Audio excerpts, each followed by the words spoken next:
we are meeting on the first sitting of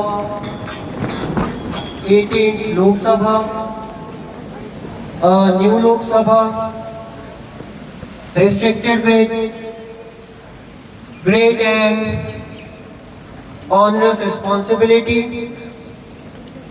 for ensuring the welfare of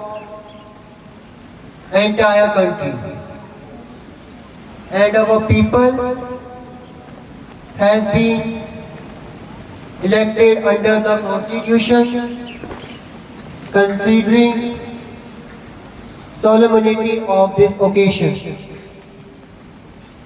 माननीय सदस्यगण, मुझे आपको सूचित करना है कि आज सदन में विशेष दीर्घा में आर्मेनिया की संसदीय प्रतिमंडल के सदस्य विराजमान हैं। मैं अपनी ओर से और सदन के सभी सदस्यों की ओर से भारत की यात्रा पर आए हमारे सम्माननीय अतिथियों का आदरपूर्वक स्वागत करता हूं। I congratulate to all the members who have been elected to the 18th Lok Sabha. It gives me great pleasure to welcome all the members. I am sure you all will help the chair in maintaining the tradition of the house. I wish you all success in your journey. Now, I would request the General Secretary to lay on the table a list of Hindi and English version containing the names of the members of elected to the 18th Lok Sabha at the general elections 2024 submitted by Election Commission of India. General Secretary. Sir, I lay on the table of a list Hindi and English version containing the names of members elected to the 18th Lok Sabha at the general election 2024 submitted by Election Commission of India. Shrimati Anupriya Patel.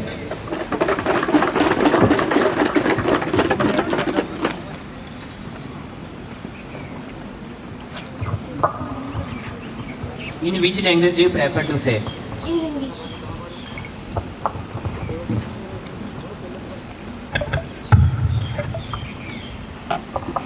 मैं अनुप्रिया पटेल जो लोकसभा की सदस्य निर्वाचित हुई हूँ, ईश्वर की शपथ लेती हूँ कि मैं विधि द्वारा स्थापित भारत के संविधान के प्रति सच्ची श्रद्धा और निष्ठा रखूंगी।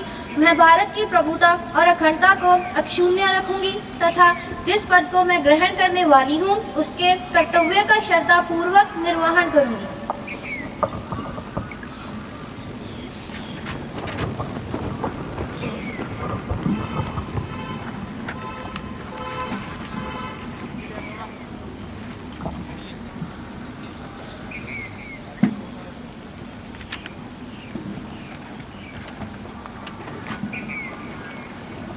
श्रीमती अन्नपूर्णा देवी.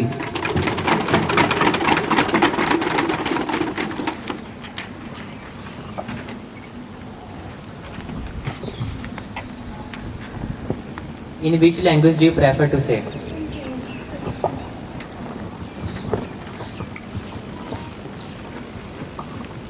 मैं अन्नपूर्णा देवी जो लोक सभा ਦੀ ਮੈਂਬਰ ਚੁਣੀ ਗਈ ਹਾਂ ਮੈਂ ਪਰਮਾਤਮਾ ਦੇ ਨਾਮ ਤੇ ਸਹੁੰ ਖਾਂਦੀ ਹਾਂ ਕਿ ਮੈਂ ਭਾਰਤ ਦੇ ਸੰਵਿਧਾਨ ਪ੍ਰਤੀ ਪੂਰਨ ਵਿਸ਼ਵਾਸ ਅਤੇ ਵਫਾਦਾਰੀ ਰੱਖਾਂਗੀ।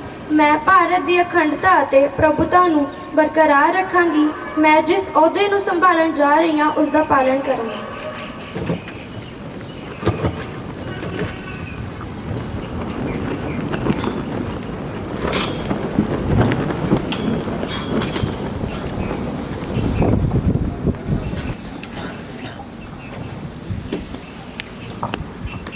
In which language do you prefer to say? English.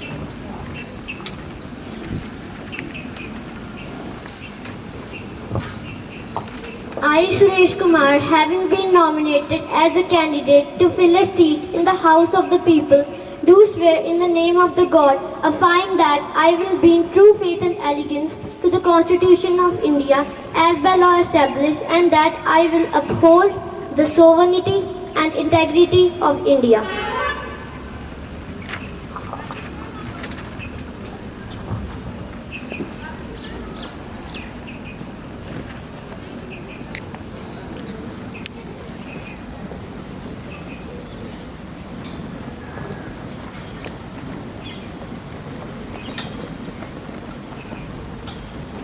Item number 30.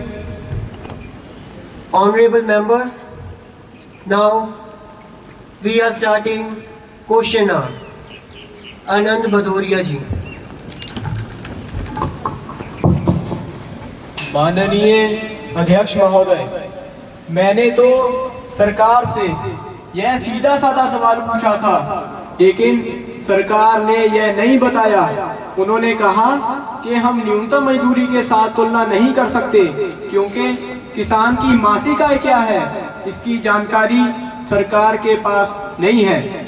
माननीय अध्यक्ष महोदय, मैं जानना चाहता हूं कि सरकार ने यह वादा किया था कि किसान की आमदनी दोगुनी करेंगे, तो किसान की आमदनी दोगुनी हुई कि नहीं हुई? सरकार ये जवाब दे दे, और अगर नहीं हुई तो कब तक इसको पूरा करने का काम करेंगे? शिवराज सिंह चौहान।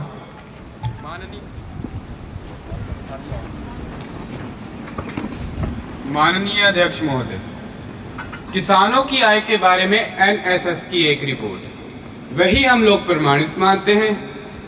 उसके अनुसार महोदय 2002-03 में यह आय थी 2115 रुपया महीना, और इसके 2018-19 में बढ़कर हो गई 10,225 रुपये महीना। इसके बाद का सर्वे अभी नहीं हुआ है, लेकिन मैं माननीय अध्यक्ष महोदय आपके माध्यम से सदन में यह बताना चाहता हूं कि प्रधानमंत्री श्रीमान नरेंद्र मोदी जी के नेतृत्व में किसानों की आय बढ़ाने के लिए निरंतर प्रयत्न किए जा रहे हैं, और उन प्रयत्नों को अगर आप देखें तो हमने कुल 6 सूत्रीय रणनीति बनाई है। पहला, उत्पादन बढ़ाना। दूसरा, उत्पादन की लागत कम करना। तीसरा, उत्पादन के सही दाम देना। चौथा, अगर प्राकृतिक आपदा आए तो नुकसान की भरपाई करना।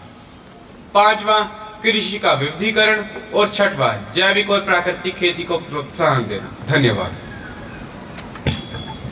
Dilip Saikia. Honorable Speaker Sir, I am pleased to know, under dynamic leadership of our Honorable Prime Minister Narendra Modi ji, Government of Bharat take industries for the training, capacity building and modernization of the coastal police by setting up National Academy of Coastal Policing (NACP), Joint Coastal Patrolling (JCP), Sagar ka Bus, Coastal Security Scheme (CSS), etc. for the 9 coastal states and for the Indian Union territories. Sir, I have a question. जैसे कि हम जानते हैं, हमारी coastal जो सीमाएं हैं 7,500 kilometre के करीब हैं। इसमें कुल 9 कोस्टल स्टेट्स हैं, 7 यूनियन टेरिटरीज हैं। इसके लिए हमारी सुरक्षा जो है, जो अवैध तस्करी, स्मगलिंग, यह सब जो विषय है, इस देश की सुरक्षा के लिए भी बहुत महत्वपूर्ण है। तो मेरा यह प्रश्न है, ये coastal police, ministry of affairs संदिग्ध नौकाओं और जहाजों का पता लगाने के लिए और समुद्री मार्गों से जो अवैध शरणार्थी प्रवेश करते हैं या नशीले पदार्थों की तस्करी करते हैं या अवैध हथियार या मानव तस्करी करते हैं, इससे निपटने के लिए भारत सरकार ने क्या प्रयास किया है, इसकी जानकारी माननीय मंत्री जी आप हमको दें। नित्यानंद राय। महोदय, जो तटीय सुरक्षा है वो 3 घेरों से संरक्षित होता है। और उन गैरों के माध्यम से केंद्र सरकार, मोदी सरकार पूरा प्रयास करती है कि किसी अवैध नौकाओं का, जहाजों का या किसी भी प्रकार की तस्करी जो है वो ना हो। और ऐसे उस पे जो कदम उठाए गए हैं महोदय जी कि मछुआरों को संवेदनशील बनाने के लिए सामुदायिक संपर्क कार्यक्रम नियमित रूप से चलाया जाता है। यह इसलिए चलाया जाता है कि नौकाएं मछुआरे लेकर जाते हैं और क्योंकि मछली पकड़ना उनके जीवन यापन का सबसे बड़ा आय का साधन है और इस पर प्रतिबंध नहीं लगाया जा सकता। किसी भी परिस्थिति में नियमों का उल्लंघन ना हो, अवैध काम ना हो, इसके लिए अवेयरनेस का कार्यक्रम हम चलाते हैं। 20 मीटर से अधिक बड़े जहाजों के लिए स्वचालित पहचान प्रणाली अनिवार्य किया गया है और प्रधानमंत्री मत्स्य संपदा के अंतर्गत मछली पकड़ने वाली 20 मीटर से कम लंबी नौकाओं पर 1 लाख ट्रांसपोंडर भी लगाए गए हैं। मछली पकड़ने वाली नौकाओं को राजमार्ग कलर कोडिंग की गई है जिससे वे आसानी से सीमा पार कर दी जाती हैं। मत्स्य पालन विभाग द्वारा मत्स्य पालन जहाजों के आंकड़ों का केंद्रीय रजिस्ट्री द्वारा रख रखाव किया जा रहा है। धन्यवाद अध्यक्ष महोदय। माननीय सदस्यगण, आइटम नंबर 18 और आइटम नंबर 19 संविधान 129वां संशोधन विधेयक 2024 संघ राज्य विधि संशोधन विधेयक 2024 दोनों बिल को एक साथ लेते हैं। कई माननीय सदस्यों के इस विषय पर नोटिस प्राप्त हुए हैं। पूर्व में भी यह परंपरा रही है। वक़्फ़ संशोधन के समय में 1979, 1981 और 1986 के टाइम भी अलग अलग संविधान संशोधन विधेयक के टाइम भी अलग अलग दलों के प्रमुख नेताओं को अपने विचार व्यक्त करने की परंपरा पूर्व में ही रही है। तो मेरा आग्रह रहेगा कि जो दल के नेता है वह अपने विचार संक्षेप में रखें। श्री अर्जुन राम मेघवाल जी। Thank you, Honorable Speaker Sir. With your permission, I beg to move for leave to introduce the Constitution 129 Amendment Bill 2024. Further to amend the Constitution of India under item 18 and in item number 19. As you say, Speaker Sir, with your permission, I wish to move for leave to introduce the Union Territories Law Amendment Bill 2024. Further to amend the Government of Union Territory that 1963, the Government of National Capital Territory at Delhi at the 1991 and the Jammu and Kashmir Reorganization Act 2019, मैं आपकी अनुमति से आपसे leave मांग रहा हूँ। Shri Manish Tiwari ji.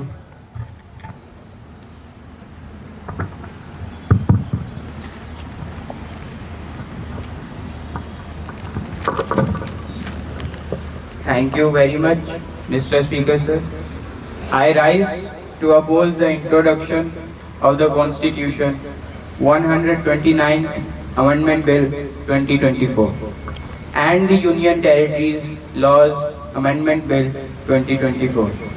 Mr. Speaker, sir, beyond the 7th schedule of the Constitution is the basic structure doctrine, and that basic structure doctrine spells out that there are certain features of the Indian Constitution which are beyond the amending power of this House also. One of the essential features is federalism and the structure of our democracy. So therefore, the bills which have been moved by the Honorable Minister of Law and Justice absolutely assert the basic structure of our democracy and are beyond the legislative competence of this House. And therefore, this bill needs to be withdrawn immediately and they need to be opposed ab initio. And number 2, Mr. Speaker, sir, how is it possible? How is it possible? Under our constitutional scheme, that the tenures of the state legislatures can be made subject to the tenures of the national legislatures. National legislatures. That is completely an antithesis of the Indian constitutional scheme. There's no way where the Indian constitutional scheme states that the state of the term of the state legislatures can be made subject to the term of the state national legislatures. And my final point, Mr. Speaker, sir. India is a union of states. Article 1 of the Constitution states that India is a union of states and not vice versa. So therefore this excessive centralism which is sought to be brought into existence by this bill absolutely militates against the constitutional scheme in its essence, in its entirety and in its very object. So therefore, Mr. Speaker, sir, I would once again like to urge this House that the introduction of this bill and the consideration of the bill, because of the structured doctrine enunciated by the Supreme Court in the case of Nandi Bhati case, is beyond the legislative competence of this House. So therefore, this bill needs to be withdrawn immediately. Thank you. Shri Dharmendra Yadav ji.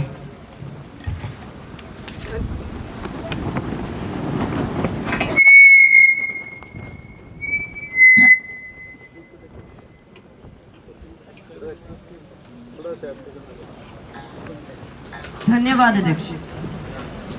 अध्यक्ष जी, मैं संविधान के 129वें संशोधन अधिनियम के विरुद्ध।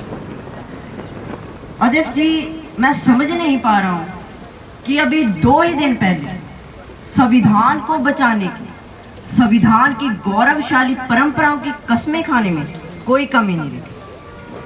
2 ही दिन के अंदर जो हमारे संविधान की मूल्य भावनाएं, 2 ही दिन के अंदर जो हमारे संविधान का बेसिक स्ट्रक्चर है, 2 ही दिन के अंदर जो हमारे संविधान का संघीय ढांचा है, उसको खत्म करने के लिए संविधान संशोधन बिल लाए गए। मैं मनीष तिवारी जी से सहमत हूँ और अपनी पार्टी की ओर से नेता अखिलेश यादव जी की ओर से कहना चाहता हूँ कि यह बिल जो पूरे देश के अलग अलग भेष, भाषाएं, संस्कृति, क्षेत्र की जो मान्यताएं हैं, जो हमारे संविधान निर्माताओं ने बहुत सोच समझकर, मंथन अध्ययन कर जो यह संघीय ढांचा तैयार किया था, राज्यों का गठन भी किया था, संस्कृति के हिसाब से, भाषा के हिसाब से, परिस्थितियों और समय के हिसाब से। मैं नहीं समझता जी, मुझे कहने में कोई संकोच नहीं। हमारे उस समय के संविधान निर्माता से विद्वान, बाबा साहेब भीमराव अम्बेडकर जी से विद्वान इस सदन में भी कोई नहीं बैठा, मुझे कहने में कोई संकोच नहीं। और यह संविधान की मूल भावना को खत्म करके कैसे तानाशाही के रास्ते निकाले जाएं, इसके अलावा कोई काम ही नहीं बचा इनको। आखिर मनीष तिवारी जी ने कहा कि एक विधानसभा के चुनाव कोई अविश्वास आता है, अगर बहुमत नहीं मिलता है तो क्या पूरे देश का चुनाव करवाओगे? क्या पूरे देश का चुनाव करवाओगे? और यह लोग एक देश, एक संविधान और एक चुनाव की बात करते हैं। जो लोग आज विधानसभा में एक साल न करवा पाए, मौसम को देखकर रास्ते बदलते हो, वो लोग बात करते हैं। इसलिए मैं अपनी पार्टी की ओर से, नेता अखिलेश यादव जी की ओर से इस बिल का विरोध करता हूँ और आपके माध्यम से देश के जनमानकों से कहना चाहता हूँ कि यह भारतीय जनता पार्टी के लोग तानाशाही लाने के नित नए रास्ते लाते हैं। जो लोग आज विधानसभा में एक साल न करवा पाए, 4 राज्यों का चुनाव एक साल न करवा पाए, वो लोग बात करते हैं पूरे देश की लोकसभा, सारे प्रांतों की विधानसभा का चुनाव एक साथ करवाने की। मैं पूछना चाहता हूं सरकार से, अगर एक प्रांत के अंदर सरकार गिरती है तो क्या पूरे देश का चुनाव करवाओगे? अध्यक्ष जी, आपसे अनुरोध है, आप आपके माध्यम से सरकार को, जनता ने बड़ी ही उम्मीदों के साथ हम सभी को यहाँ भेजा और हम सभी की जिम्मेदारी है कि यह संविधान विरोधी, संघीय ढांचे विरोधी, बेसिक स्ट्रक्चर विरोधी केसों की चर्चा की है मनीष तिवारी जी ने। मैं उनके साथ जोड़ते हुए माननीय सर्वोच्च न्यायालय की भावनाएं विरोधी, दलित विरोधी, गरीब विरोधी, पिछड़ा विरोधी इस नियम को वापस लो। अध्यक्ष जी, आपके माध्यम से ये मेरी प्रार्थना है। बहुत बहुत धन्यवाद। Kalyan Banerjee.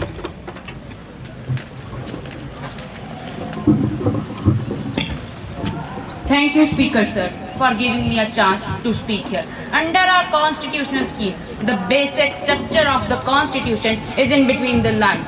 Sir, this proposed bill hits the basic structure of the constitution, and we know that if any bill or any act hits the basic structure of the constitution, that is ultra vires, and it is ultra vires. Sir, proposed Article 83, Sub-Article 2 is just contrary to Article 83, Sub-Article 5 is just contrary. Either you keep 83 or 2 or 83 or 5. Both cannot be kept together. Both are inconstant with each other.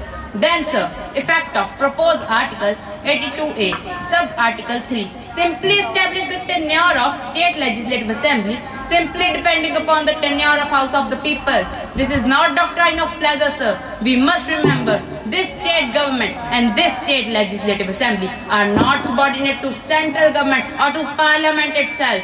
Sir, this parliament is having a power to legislate the law, and the autonomy of this state legislative assembly is being taken away. That is ultra vires, and it hits the basic structure of the constitution.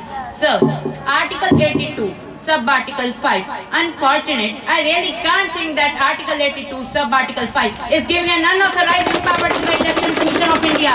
We don't have any value, sir. If we don't have any value, Election Commission of India will decide everything. One party cannot remain as a ruling party. One day it will be changed.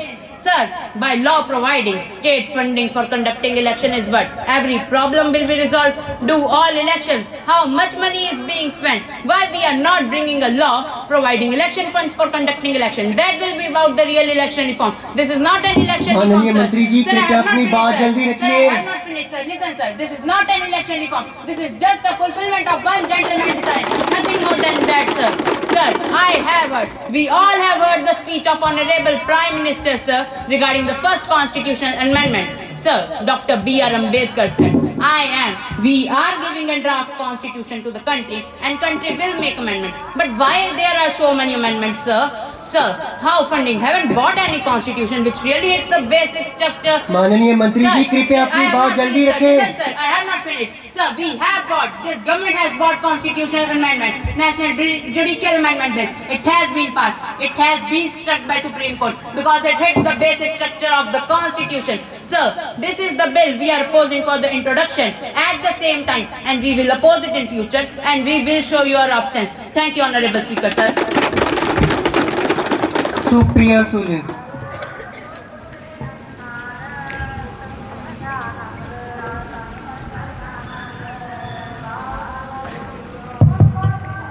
Thank you, Speaker Sir.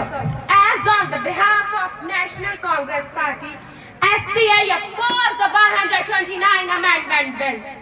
Clearly, most of my MPs made most important points that it is completely against the Constitution of India. The center and the state have their own times and terms. I think makes the choice not fair because Article 356. So, last week we debated Article 356, and in the case of the Constitution of Assembly, dissolving Assembly is something which both sides were objected. Why? Why we are giving authority to the Election Commission to dissolving assemblies who are elected for 5 years? I think break the 10 years are completely objection. And India is a union of states. Central government can't operate something which we are so proud of. So I request to the Honorable Government of India either to reject the bill or send it to the joint committee so we have a detailed discussion and may happy to support as longer. Thank you, sir. Gaurav Gogoi.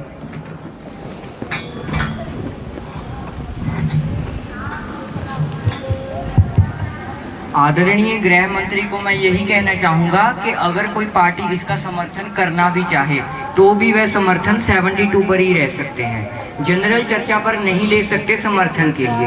Sir, जो 2 कानून हैं, constitutional amendment 129 constitution act और the bill government of union territories 91 Jammu Kashmir reorganisation act 2019, यह दोनों कानून संविधान और नागरिकों के वोट देने के अधिकार के ऊपर आक्रमण है, जिसका हम विरोध करते हैं। विरोध का आधार यह है कि इन सब से पहले 825 में जो चुनाव आयोग को ताकत दी गई थी कि चुनाव आयोग राष्ट्रपति जी को अपना एक निर्णय दे सकते हैं कि कब निर्वाचित हो सकते हैं। ये कभी भी इससे पहले चुनाव आयोग को ऐसी ताकत भारत के संविधान के नेताओं ने कभी नहीं दी। चुनाव आयोग की क्या सीमाएं हैं, वो आर्टिकल 324 में है, जहां ये इलेक्शन कमीशन को कैसे सुपरवाइज करना चाहिए, कंट्रोल करना चाहिए, इलेक्शन रोड को कैसे बनाना चाहिए, वहीं तक ही चुनाव आयोग की क्षमताओं की सीमा बनाया है। लेकिन इस संविधान ने चुनाव आयोग को असंवैधानिक गैर कानूनी ताकत दी है। राष्ट्रपति अगर कोई परामर्श लेते हैं तो सिर्फ काउंसिल ऑफ मिनिस्टर से परामर्श लेते हैं। यह एक गैर संवैधानिक ढांचा बनाया गया है। चुनाव आयोग ये किस प्रकार कमीशन और नियुक्त होती है, नहीं होती है, सुप्रीम कोर्ट की भूमिका रहती है या हटाई जाती है, उस पर हम बाद में चर्चा करेंगे। दूसरी बात यह है कि संविधान के बेसिक स्ट्रक्चर में एग्जीक्यूटिव, लेजिस्लेचर और जुडिशियरी के बीच में संतुलन हो, उसका भी विवरण है। आज इस बिल के द्वारा आदरणीय राष्ट्रपति जी को ज्यादा शक्ति दी गई है कि वो अपने सुपरिटेंडेंट से एक नए आर्टिकल 82 के द्वारा विधानसभा को भंग कर सकते हैं। Speaker sir, I am here today on behalf of Telugu Desam Party to express the unwavering support for the One Nation One Election, sir. Sir, our party's guiding face, Shri Nara Chandra Babu Naidu ji, has always championed transformative ideas and well recognized and respected as a visionary leader, sir. TDP is deeply committed to nation-building initiatives such as Viksit Bharat 2047 and aims to imply them with Viksit Andhra 2047, reflecting the true spirit of cooperative federalism and shared a vision for progress and development, sir. Sir, there are several advantages of One Nation One Election, but I would like to quote 4. Number 1, radius, expenditure and logistical efficiency, sir. Although the 2019 Lok Sabha election varied, the Election Commission of India has spent more than 6,000 crores, sir, in 2024. बस आप अपना पक्ष रख दे बस। Sir, give me 2 minutes, sir. Please give me 2 minutes. Let me speak. If the elections are held simultaneously, the voter turnaround will be increased up to 7%, sir. Sir, the total estimate of all the parties spent on this election is close to 1 lakh crore, sir. Therefore, if the elections are done simultaneously, it reduces the expenditure for both Election Commission of India and as well as for the regional parties, sir.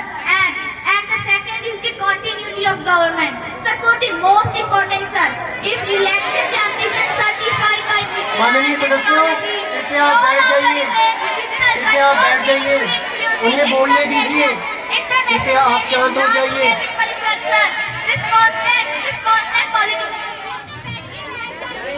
I support the bill, sir. Thank you.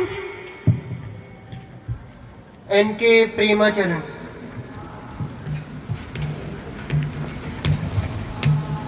Thank you, Speaker sir, for giving me a chance to speak here. Sir, on behalf of my party, I strongly oppose the introduction of the bill, the Constitution Amendment Bill. Sir, on 3 counts, I will confine the point the legislative competence only. I fully associate with the observations led by very crisply. He has made it in a very good sense.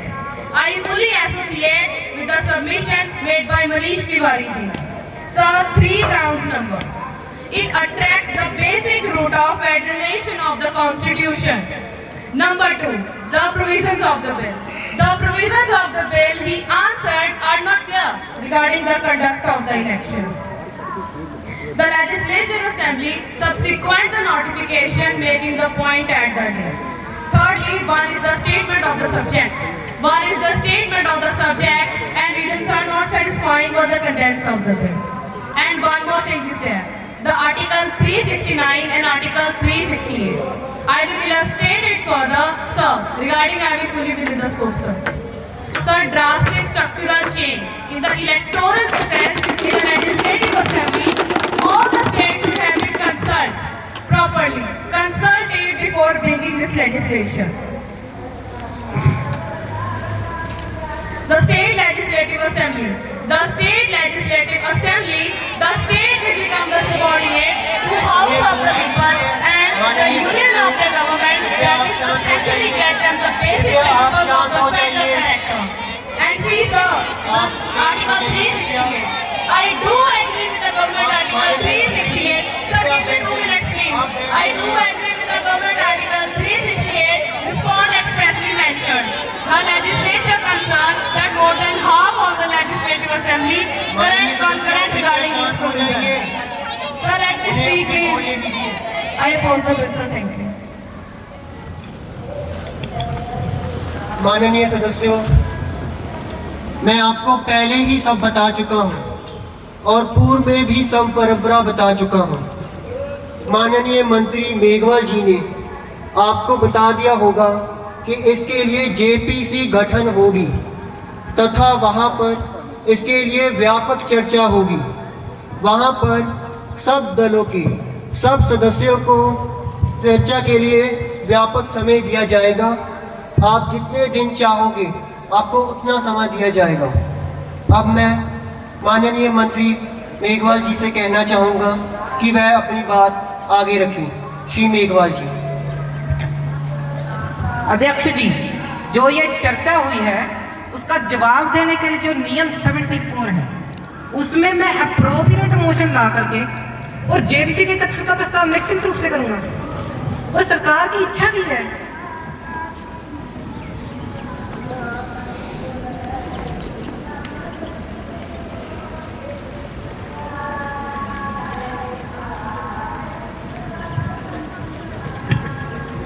प्रश्न ये है कि विधायक को पुनर्स्थापित करने के लिए अनुमति दी जाए। जो इसके पक्ष में है वो हाँ कहें, जो इसके विपक्ष में है वो ना कहें। आपको डिवीज़न चाहिए माननीय मंत्रियों, आपको डिवीज़न चाहिए? डिवीज़न। माननीय सदस्यों, सदन में पहली बार इलेक्ट्रॉनिक मतदान होगा, इसलिए महासचिव आपको सारी व्यवस्थाएं बताएंगे और ये भी बताएंगे कि अगर गलती से आपका गलत बटन दब गया तो आप पर्ची से अपने मतदान को संशोधित कर सकते हो, अर्थात करेक्ट कर सकते हो। महासचिव।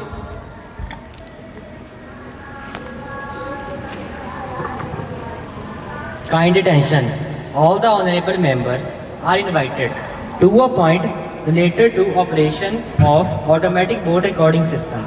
Before the division start, every honorable member will occupy his or her own seat and operate the system from that seat only when honorable speaker says division. Then the general secretary will activate the voting button and the gong sound will be heard simultaneously. For the voting, after the sound of gong, honorable member may simultaneously press the vote secure button towards left side of the multimedia device on the headphone plate, and any one of the following button fix on right side of headphone plate. Yes blow green color sticker, no blow red color sticker, and abstain blow yellow color sticker. It is essential to keep the button pressed till the another gong is heard. Honorable members, please note that the vote will be registered if the button are kept pressed before the first gong or the button are not kept simultaneously pressed till the second gong. Honorable members can see their result few seconds after the sound of gong. Honorable members can check their vote on individual result display board installed on either side of Honorable Speaker's chair, multimedia device, and also on yes no abstain button. In case if the vote is not registered or if any member wishes to change their vote, they may call voting through slips. माननीय सदस्यों, मैं मानता हूं कि महासचिव ने detail में सब बताया है, लेकिन पहली बार मतदान हो रहा है। हमने इसका कई बार अभ्यास किया है, मगर मतदान पहली बार हो रहा है। अगर संशोधन करना पड़ेगा तो हम करेंगे। फिर भी किसी को परेशानी होगी तो हम पर्ची से उसका मतदान लेंगे। प्रश्न ये है कि विधेयक को पुनर्स्थापित करने के लिए अनुमति दी जाए। जो सदस्य इसके पक्ष में है वो हाँ कहें, जो इसके विपक्ष में है वो ना कहें। मेरे विचार से निर्णय ना वालों के पक्ष में हुआ। अब मतदान, नाउ डिवीजन।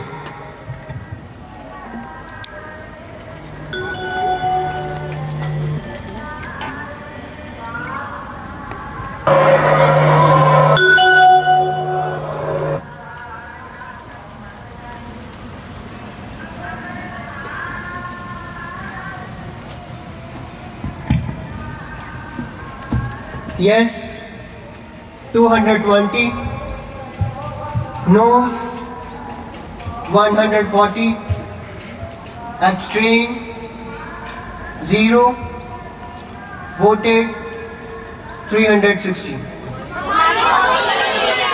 सुनिए, कृपया आप शांत हो जाइए। पूर्व में भी कहा था कि पहली बार इलेक्ट्रॉनिक वोटिंग कर रहे हैं, तो अगर किसी को मान्य ना हो तो अपने मत को पर्ची से संशोधित कर सकता है। एक बार फिर से कर लेते हैं।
शुद्धि के अध्याधीन मत विभाजन परिणाम। पक्ष में 269, विपक्ष में 198। बहुमत प्रस्ताव के पक्ष में है, बहुमत के पक्ष में मतदान हुआ। आइटम नंबर 31, अर्जुन राम मेघवाल जी। धन्यवाद अध्यक्ष। माननीय सदस्यों ने इस बिल के इंट्रोडक्शन पर जो अपनी आपत्तियां उठाई हैं, विशेष रूप से लेजिस्लेटिव कॉम्पिटेंसी से संबंधित हैं। मैं मेरी बात ज्यादातर लेजिस्लेटिव कॉम्पिटेंसी पर ही रखना चाहता हूँ। माननीय सदस्यों द्वारा rules of procedure and conduct of legislature, Lok Sabha के रूल 72 में वर्णित when introduction of the bill opposed, उसके तहत जो आपत्तियां उठाई गई हैं उसके बारे में कुछ बातें मैं सदन में कहना चाहता हूँ। एक विषय आया कि आर्टिकल 368 का उल्लंघन करता है। माननीय अध्यक्ष जी, आर्टिकल 368 संविधान में जो संशोधन करने की प्रक्रिया के बारे में बताता है, संसद को शक्ति देता है, तो ऐसा तो है नहीं कि 368 संविधान में लिखा है। सर, एक विषय आया कि संविधान का अनुच्छेद 327 ये सदन को विधानमंडलों के चुनाव के संबंध में जो प्रावधान करने का अधिकार देता है। इसके बारे में मैं आपको ये कहना चाह रहा हूँ कि संविधान का अनुच्छेद 327 ये संसद को अधिकार देता है, विधानमंडलों के चुनाव के संबंध में प्रावधान करने का अधिकार देता है। राज्यों की स्वायत्तता का क्या एक विषय ये भी आया, ऑटोनॉमी। अध्यक्ष जी, संविधान के 7th शेड्यूल की यूनियन लिस्ट एंट्री नंबर 72 उसमें लिखा है election to the parliament, to the legislature of states and to the president and vice president the election commission के अनुसार केंद्र सरकार को शक्ति प्रदान करता है कि आपका ये यूनियन लिस्ट है उसका एंट्री 72 और ये संशोधन राज्यों के संविधान प्रदत्त सत्ता का महत्व करता है। और यही चिंता है, ये संशोधन एकदम संविधान से मत्ता है। एक विषय आया बेसिक स्ट्रक्चर, इसमें मैं 2 मिनट बोलना चाहता हूँ। इसमें सर्वोच्च न्यायालय में माननीय केशवानंद भारती केस 1973 में इसमें फेडरल स्ट्रक्चर के बारे में उन्होंने बात की है। इसमें 5 से 7 बिंदु उन्होंने तय किए हैं। बाद में भी कुछ मामलों में कुछ विषय बिंदु उन्होंने जोड़े हैं, जैसे judicial review, federal character of the constitution, separation of the power between legislature, executive and judiciary, secular character of the constituent, supremacy of the constitution. इस बिल में कहीं भी आघात नहीं है, कुछ भी नहीं हो रहा है इसके बेसिक स्ट्रक्चर में, इसमें कहीं भी छेड़छाड़ नहीं की गई है। मैं पीएम मोदी जी का धन्यवाद करता हूँ। बाबा साहब अम्बेडकर जी स्टेज के पहले कानून थे, उसी वर्ग से मैं आ रहा हूँ। ये मोदी जी ने बहुत बड़ा अवसर दिया है, ये बात यहाँ रख रहा हूँ। 1948 को बाबा साहब ने कहा, आई एम कोटिंग, संघवाद का मूल सिद्धांत ये है कि विधायिका और कार्यपालिका की सत्ता केंद्र का राज्य के बीच केंद्र द्वारा बनाए गए किसी कानून के द्वारा नहीं बल्कि संविधान के द्वारा तय होती है। क्या union list, state list, concert list, हम किसी भी सूची में किसी भी तरह संशोधन नहीं कर रहे हैं, तो हम संघवाद पर कैसे चोट कर रहे हैं? ऐसा विरोध राजनीतिक कारणों की वजह से कर रहे हैं। और संविधान के अनुच्छेद 327 के तहत लोकसभा और राज्य विधानसभा का चुनाव एक साथ कराने के लिए संशोधन करने का उचित अधिकार है। मैंने बताया जो 319 में जो हमने आर्टिकल जोड़े हैं, तो तब जेपीसी की बात आई तो उसमें बात होगी। और ये कह रहे थे कि अचानक किया गया। अध्यक्ष जी, 1983 से चुनाव आयोग ने अपनी वार्षिक रिपोर्ट में लोकसभा और राज्य विधानसभा का चुनाव एक साथ कराने का विचार किया। 41 साल से मामला पेंडिंग था। ये अलग अलग कमेटियों ने कहा, स्टैंडिंग कमेटियों ने भी कहा, HLC गठित हुए, और ये कह रहे सालों से बात ही नहीं हुई। 19 जून 2019 को संसद भवन में प्रधानमंत्री जी की अध्यक्षता में सर्वदलीय बैठक आयोजित की गई थी और उसमें सभी थे। उसमें 19 राजनीतिक दलों ने भाग लिया। 16 राजनीतिक दल ने चुनाव एक साथ कराने का समर्थन किया, 3 ने विरोध किया। उस समय बहुमत हमारे साथ था। मैं अब जेपीसी पर आ रहा हूं, लेकिन पहले एक बात तो कहना चाहूंगा कि 41 साल से मामला पेंडिंग था।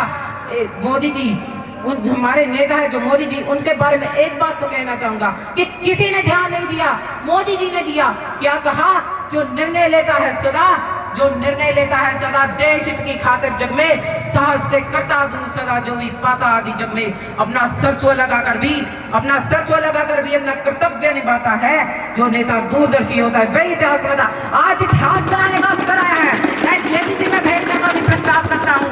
और अगर आपकी अनुमति हो तो दोनों item I introduce the bill also, both bill of item number 18 and item number 19। माननीय सदस्यों, प्रश्न ये है कि माननीय मंत्री जी द्वारा प्रस्ताव को स्वीकृत किया जाए। जो सदस्य इसके पक्ष में है वो हाँ कहें, जो इसके विपक्ष में है वो ना कहें। निर्णय हाँ वालों के पक्ष में है, निर्णय प्रस्ताव स्वीकृत हो।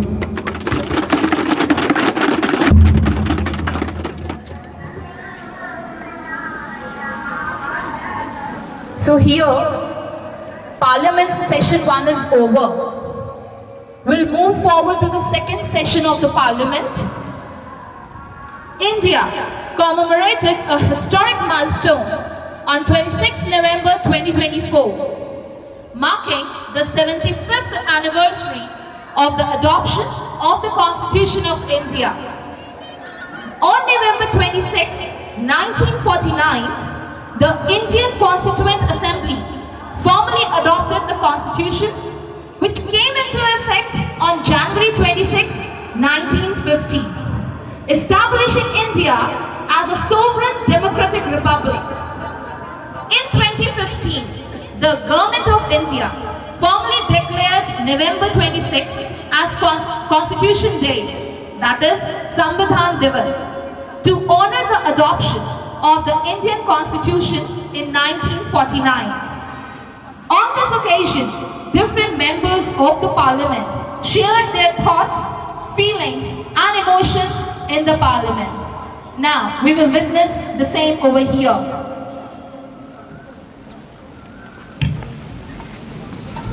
माननीय सदस्यों, आइटम नंबर 3 भारत की संविधान की 75 वर्ष की गौरवशाली यात्रा के उपलक्ष्य में आज हम चर्चा कर रहे हैं।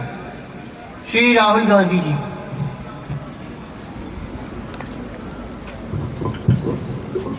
Firstly, I would thanks to Honorable Speaker for this opportunity. The philosophical setup, ideas of our nation. When we look at the Constitution and open the Constitution, we can hear the ideas of Ambedkar, of Jawaharlal Nehru, of Mahatma Gandhi. But where did those ideas came from? Those ideas came from old profound tradition in this country. Those ideas came from Shiva, from Guru Nanak, from Vasavana, from Mahavir and list of these.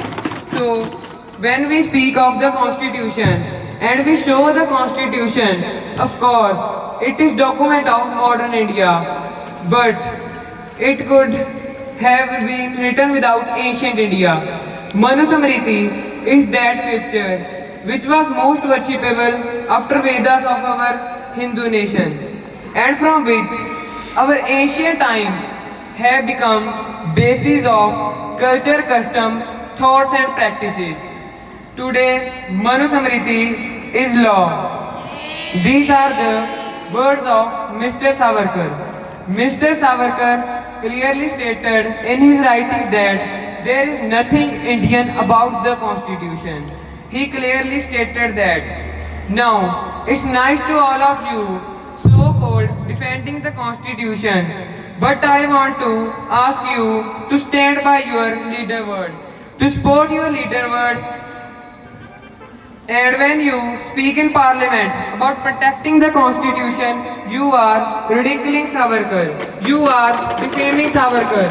Now, I like to speak in Hindi. Bharat के संविधान के बारे में बुरी बात तो यह है कि इसमें कुछ भी भारतीय नहीं है। भारत के संविधान के बारे में बुरी बात तो यह है कि इसमें कुछ भी भारतीय नहीं है। यह आपके नेता का कहना है। जैसे हिंदुस्तान पहले चलाया जाता था, वैसे ही आप हिंदुस्तान को अब चलाना चाहते हैं। कहाँ लिखा है कॉन्स्टिट्यूशन में कि एक धर्म को दूसरे धर्म से लड़ाना है? कहाँ लिखा है कॉन्स्टिट्यूशन में कि दलित परिवार को बंद करके रहने देना है और उनके अपराधियों को बाहर रहने देना है? कहाँ लिखा है कॉन्स्टिट्यूशन में? दिखाइए मुझे स्पीकर सर। हमारी जो विचारधारा है, इंडिया गठबंधन की विचारधारा है, वह देश में कॉन्स्टिट्यूशन लाई है। हम सब मिलकर कॉन्स्टिट्यूशन की रक्षा करते हैं।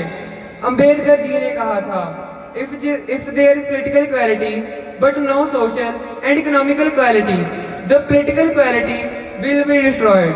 ये अंबेडकर जी के शब्द हैं और आज ये बात सबके सामने है कि पॉलिटिकल इक्वालिटी जहाँ थी वहाँ खत्म हो गई है।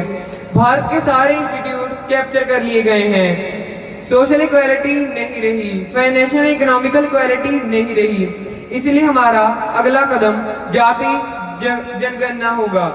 हम देश को दिखाना चाहते हैं कि इन लोगों ने किन किन का और कहां कहां अंगूठा काटा है।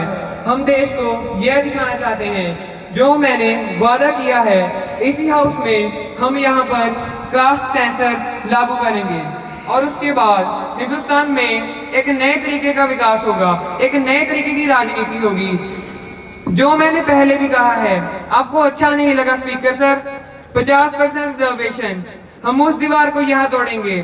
50% की उस दीवार और जाति जनगणना हम यह तोड़ेंगे। आपको जो कहना है कह लो। बहुत बहुत धन्यवाद speaker sir. Shri Tejashwi Surya.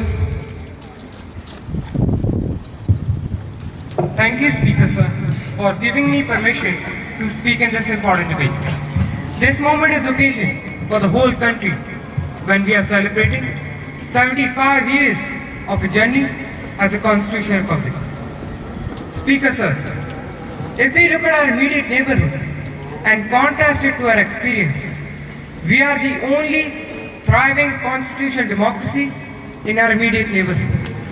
Baba Sahib Ambedkar, who played a pivotal role in drafting of this constitution, also acknowledged and appreciated the value of the civilizational culture in democracy and strengthening the democracy in this country. I would only want to take 2 lines from his very interesting book. He says, if all persons are part of Brahma, then all are equal and all must enjoy the same liberty, which is what democracy means. Looked at from this point of view, there cannot be a slightest doubt that no doctrine could furnish a stronger foundation for democracy than the doctrine of Brahma. This is what Baba Sahib Ambedkar says.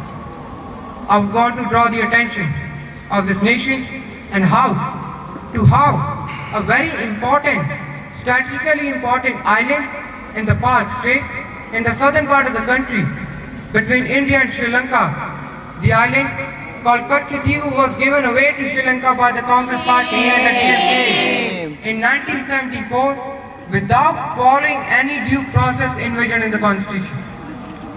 Speaker Sir, when Pandit Nehru was asked about this very important island called Kachchativu, which falls in the Palk Strait, which was the part of then Madras Presidency belonging to the Raja of Ramanand, Pandit Nehru says, I attach no importance at all to this little island and I would have no hesitation in giving a far claim to it. This was Pandit Nehru's possession on a very important island. And sir, the DMK which today is lecturing us,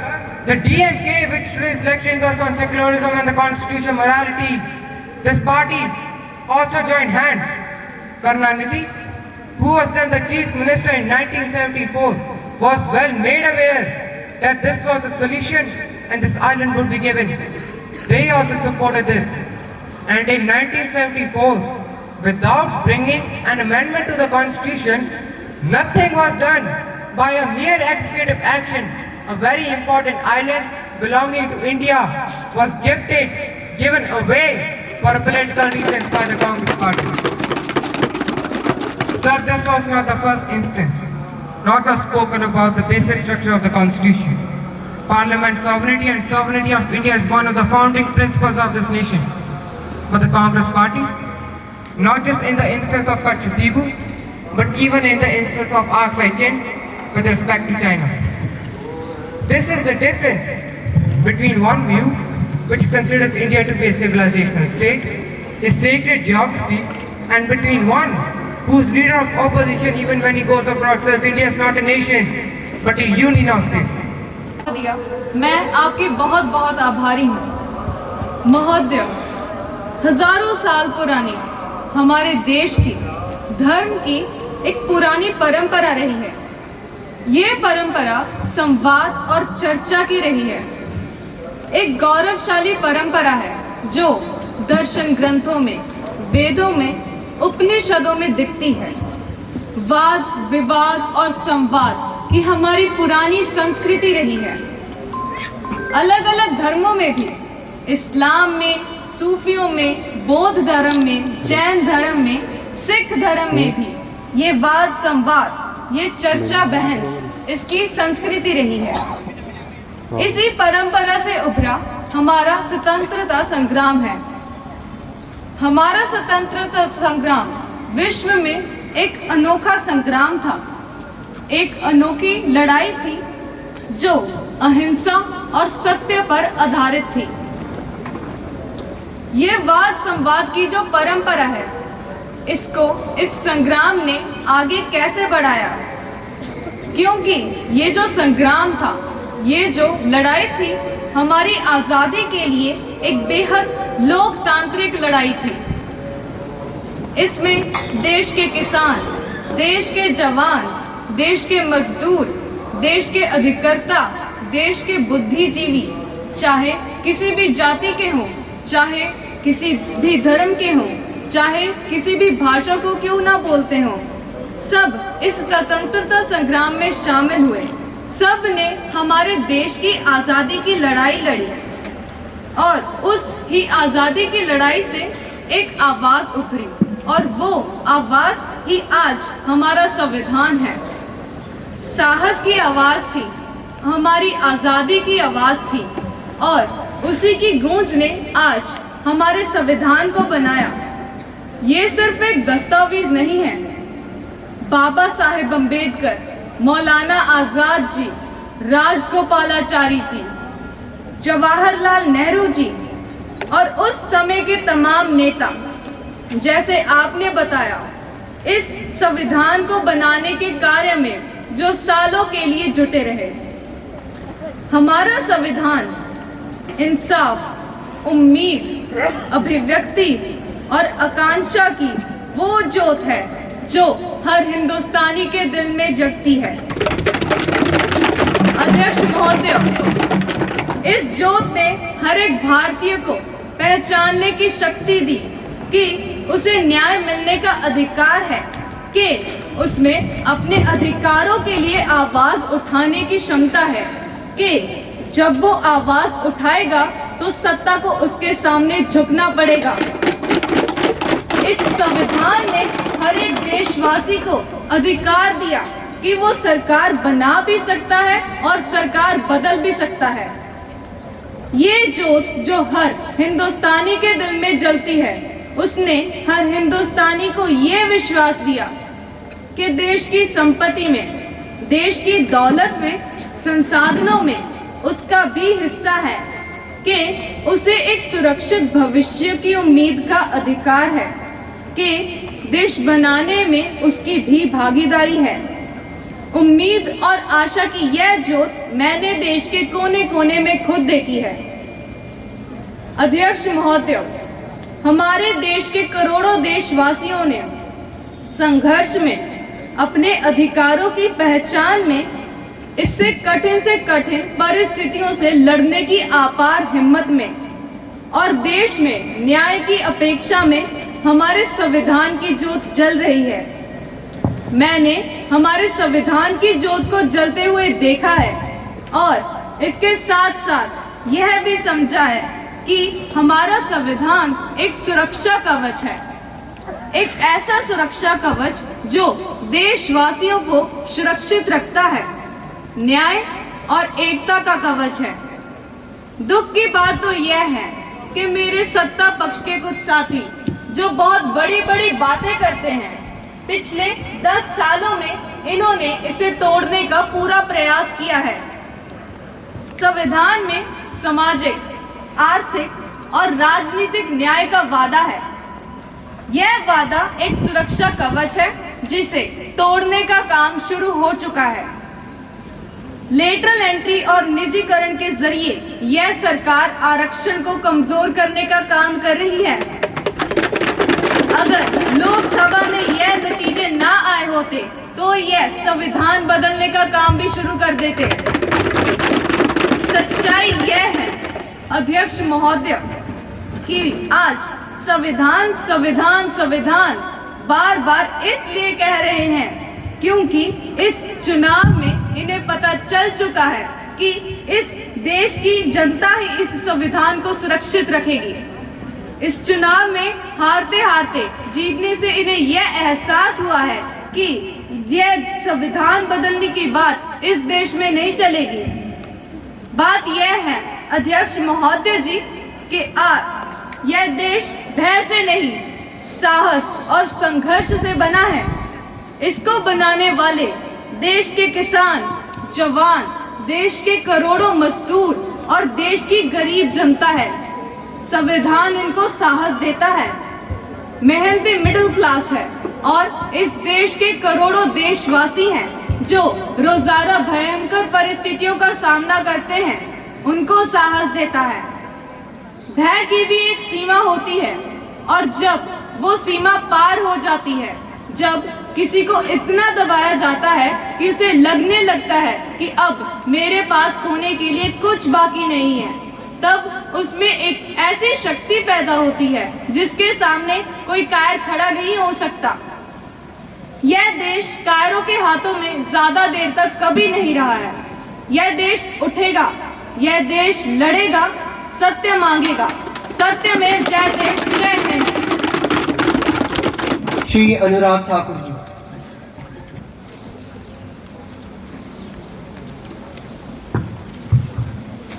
माननीय अध्यक्ष जी, पिछली बार भी जब चर्चा हुई तब भी मैंने कहा था कि कुछ लोग संविधान तो हाथ में लेकर घूमते हैं लेकिन ये नहीं बता पाए कि उसके पन्ने तक कितने हैं, क्योंकि कभी खोला ही नहीं। आज मैं क्योंकि ये संविधान जो राहुल जी सब तरफ दिखाते हैं सर, शायद इन्होंने इसके 2 पन्ने भी खोलकर नहीं देखे। अगर आप इसका प्रीफेस देखेंगे, प्रीफेस किसने लिखा सर?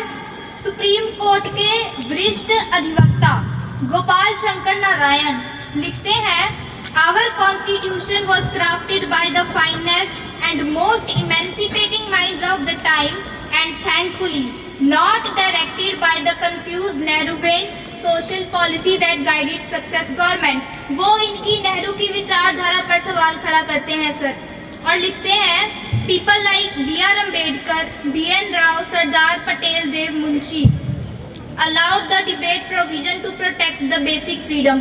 उन्होंने श्रेय दिया है तो अम्बेडकर जी को और सरदार पटेल और आगे।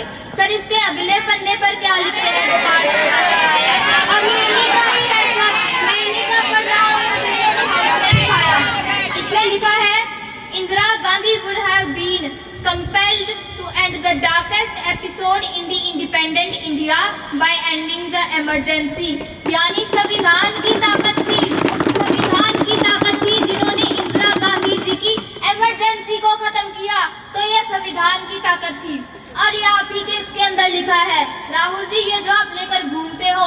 माननीय मंत्री जी कृपया आप चेयर को देखकर बोलिए, आप कृपया चेयर को देखकर बोलिए। अध्यक्ष जी ये जो राहुल जी कॉपी लेकर घूमते हैं, इसी पे लिखा है कि इंदिरा गांधी जी की यातनाएं और इमरजेंसी को खत्म किया, तो बाबा साहेब अम्बेडकर के संविधान ने गरीब से गरीब व्यक्ति को इसका काम दिया।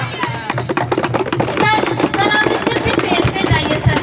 प्रीफेस के बाद फॉरवर्ड जो लिखा है सर, ये भी सुप्रीम कोर्ट के बहुत बड़े वकील उन्होंने क्या लिखते हैं सर, कि जब संविधान बना उसके बाद सर देश आजाद होने के बाद पहले दिन से ही हमारी लेजिस्लेटिव और ब्यूरोक्रेसी सर हमारी दोनों ने ही जुडिशरी के साथ सीन फंसा के रखे, जुडिशरी को नीचे दिखाने की बात की। सर ये मैं नहीं कह रहा, ये वही किताब कह रही है जो राहुल जी हाथ में लेके घूम रहे हैं।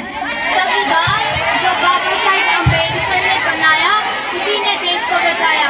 राहुल जी कभी इसको पढ़कर भी देखें।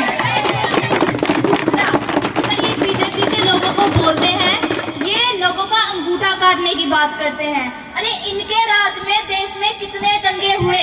देश में सबसे ज्यादा दंगे जो है वो कांग्रेस के समय हुए। इनको देश से माफी मांगनी चाहिए। अगर आज भी नहीं मांगेंगे तो संविधान जितना मर्जी जेब में लेके घूमते रहिए। सर इन्होंने संविधान को तार तार करने का काम किया है। मुझे आपका संरक्षण बस ये चाहिए था कि ये झूठे आरोप लगाने बंद करें। इस संविधान की रक्षा आपने कभी नहीं की। इमरजेंसी जैसा कालखंड आया और संविधान को बार बार तार तार किया, संशोधन किया, ये आप ही की पार्टी ने किया। इकरा चौधरी। धन्यवाद सभापति महोदय, आपने आज मुझे इस विशेष चर्चा पर बोलने का मौका दिया। भारत के संविधान के 75वें वर्ष की चर्चा के मौके पर मैं सबसे पहले संविधान बनाने वालों की दूरदृष्टि को सलाम करती हूँ।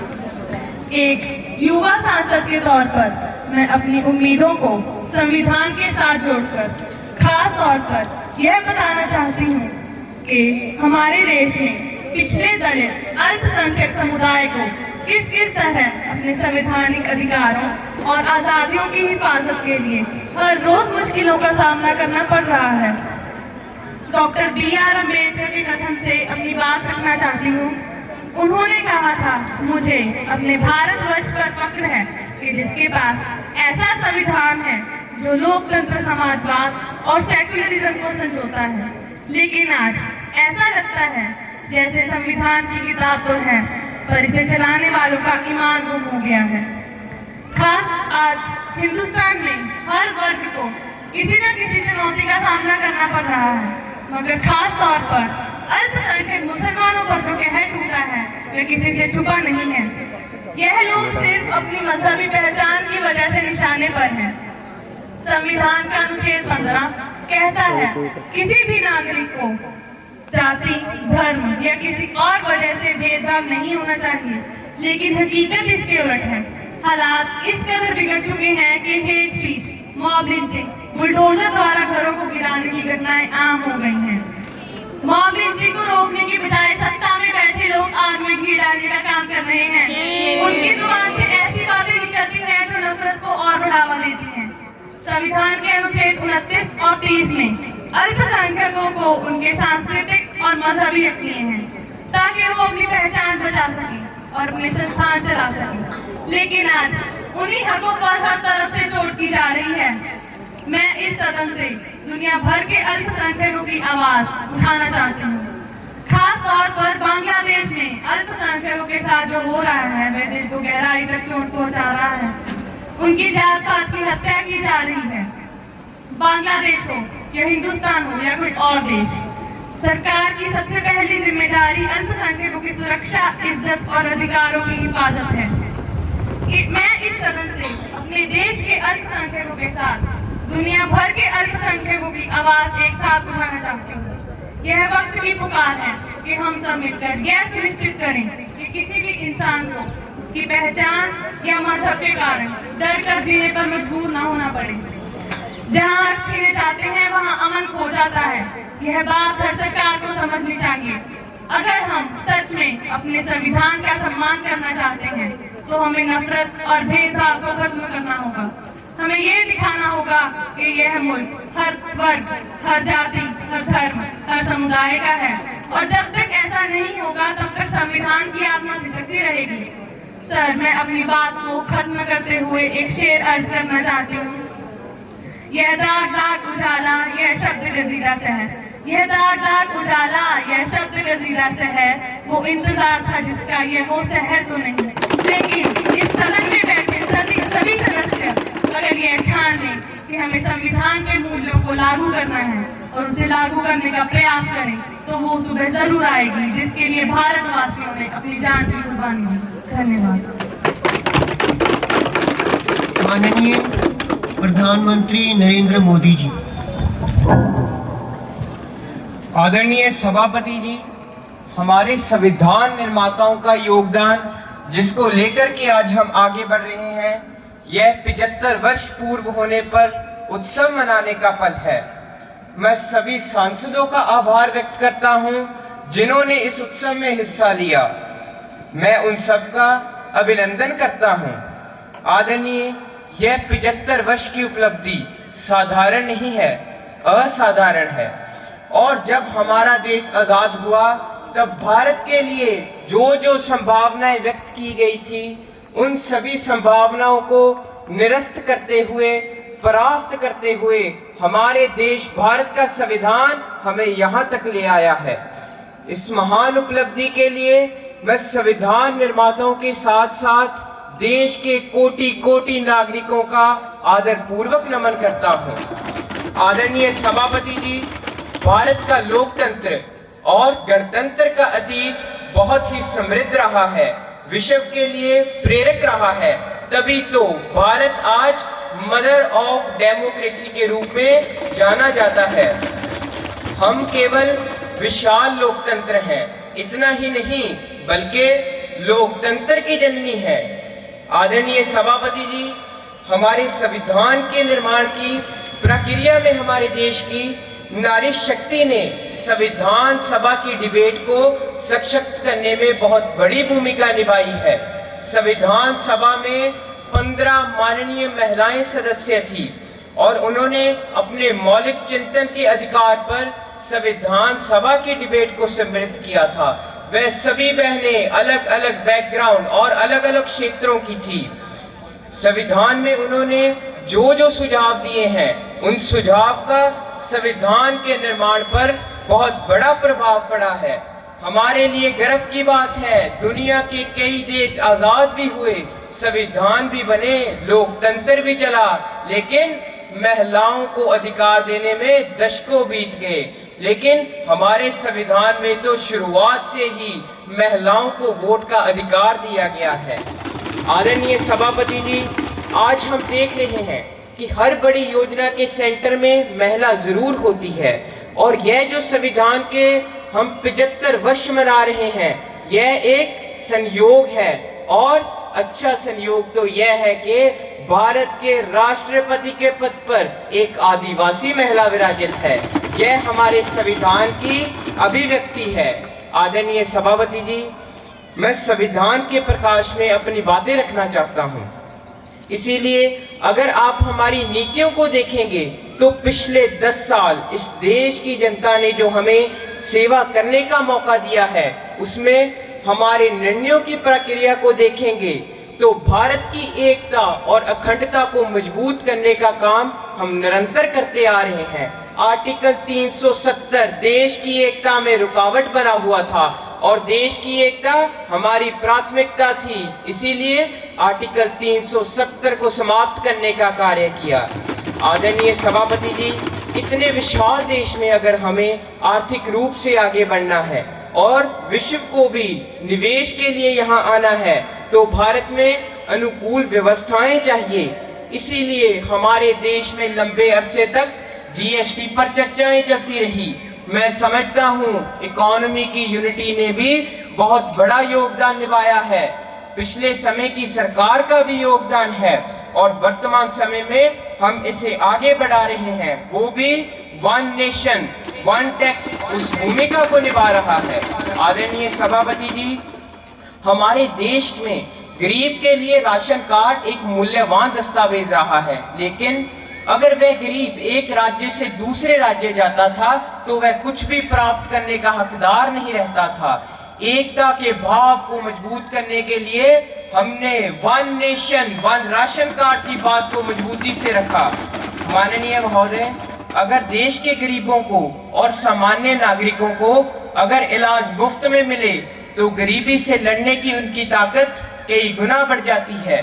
अगर वह अन्य स्थान पर गया है और उसे वह सुविधा वहां नहीं मिली तो वह सुविधा किस काम की। इसीलिए एकता के मंत्र को जीने वाले हम लोगों ने तय किया one nation one health card, अर्थात आयुष्मान कार्ड। आदरणीय सभापति जी, हमारे संविधान की अपेक्षा है एकता। इसी को ध्यान में रखते हुए हमने मातृभाषा पर बल दिया है। इसीलिए हमने देश में नई शिक्षा नीति एनईपी में मातृभाषा के महत्व को स्वीकारा है। हमने क्लासिकल लैंग्वेज में भी जिनका हक बनता था उनको उनके स्थान पर रखकर उनका सम्मान किया है। हमने देश भर में एक भारत श्रेष्ठ भारत का अभियान चलाकर नई पीढ़ी को संस्कारित किया है। उसका कारण यही है कि संविधान की मूलधारा में भारत की एकता के महत्व को स्वीकारा गया था। आदरणीय सभापति जी, संविधान के 75 वर्ष पूर्ण हुए हैं। हमारे यहाँ तो 25 वर्ष का भी महत्व है, 50 वर्ष का तो और भी महत्व है। जब हमारे संविधान को 25 वर्ष हुए थे तब हमारे देश के संविधान को नोच लिया गया, इमरजेंसी लगा दी, नागरिकों के अधिकारों को समाप्त कर दिया गया। और जो ये कांग्रेस के माथे पर पाप का कलंक है, यह कभी धुलने वाला नहीं है। जब 50 साल हुए तब क्या भुला दिया गया? जी नहीं, अटल बिहारी वाजपेयी जी की सरकार थी। 26 नवंबर 2000 देश भर में संविधान का 50वां वर्ष मनाया गया था। अटल बिहारी वाजपेयी जी ने जन संदेश दिया था और आज 75 वर्ष पूर्ण हुए हैं और हमें सौभाग्य प्राप्त हुआ है। आदरणीय सभापति जी, मेरे लिए खुशी की बात है अगर इस विशेष सत्र में अच्छा होता कि अगर संविधान की शक्ति और विविधताओं पर चर्चा हुई होती, नई पीढ़ी को काम आता। लेकिन हर कोई अपना दुख किसी न किसी रूप में तो जरूर प्रकट करता है। अच्छा होता कि अगर दलगत की भावना से उठकर देश के हित में संविधान पर चर्चा हुई होती। धन्यवाद महोदय। माननीय सदस्यों, कृपया अब आप अपने स्थान पर खड़े हो जाएं, क्योंकि आप वंदे मातरम की धुन बजाई जाएगी।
माननीय सदस्यों, सभा की कार्रवाई अनिश्चित काल के लिए स्थगित की जाती है। Please, parents, please give them a huge round of applause. They have practiced a lot for this session, today's event, and they deserve it. Please, students also, please give yourself a huge round of applause. Now, standing ovation. Oh my God, our chief guests are here and giving standing ovation. They deserve it. Very good.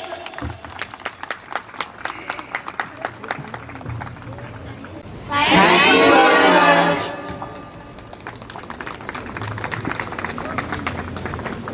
Closer to the end of the event, but before giving it an end, आज का जो youth है उसके विचार क्या है, एक बार वो जान ले कि हमारा जो यूथ है वो क्या सोचता है इस अमेंडमेंट बिल के बारे में।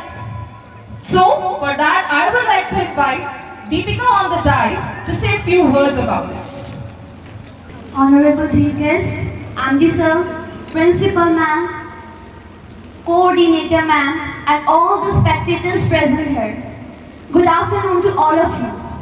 As we come to the end of this vibrant and thought-provoking mock parliament session, I, Deepika from Plus One Science, take this opportunity to express my heartfelt appreciation for the spirited debates and meaningful discussions that have taken place here today. Now, as a youth of India, I would like to express my own views on one nation, one election. One nation, one election. This idea means having simultaneous elections for the Lok Sabha and all the state assemblies in the country. यह एक साथ चुनाव करने की अवधारणा भारत में नई नहीं है। संविधान का अंगीकार किए जाने के बाद सन 1951 से 1967 तक लोकसभा और सभी राज्य विधानसभाओं के पहले आम चुनाव 1951-52 में एक साथ आयोजित किए गए थे। इस प्रथा को 1967 के बाद बाधित कर दिया गया। Currently, in India, the general to elect the members of the state assembly, polls and parliament are held separately when the incumbent of government's tenure ends or get dissolved for some reason. पिछले कुछ वर्षों में राज्य विधानसभाओं को भी इसी तरह की बाधाओं का सामना करना पड़ रहा है। इन घटनाक्रमों ने यह एक साथ चुनाव के चक्र को अत्यंत बाधित किया, जिसके कारण देश भर में चुनावी कार्यक्रमों में बदलाव का मौजूदा स्वरूप सामने आया है। Thus, the government proposed a one nation, one election in India and constituted a committee on 1st September 2023 headed by the former President of India, Shri Ram Nath Kovind, to explore the possibility of the concept of one nation, one election. The idea of one nation, one election is not just a policy proposal, it is a vision of synchronization, efficiency and national unity. On the one hand, it offers many advantages and its potential to save time, money, administrative resources. To all from past many years, she has completed her schooling from Mount Carmel School, Garhshankar, and she has also a degree in physiotherapy. And later she was selected in Delhi Police. Please give her a huge round of applause. Ma'am Pooja Chaudhary ji.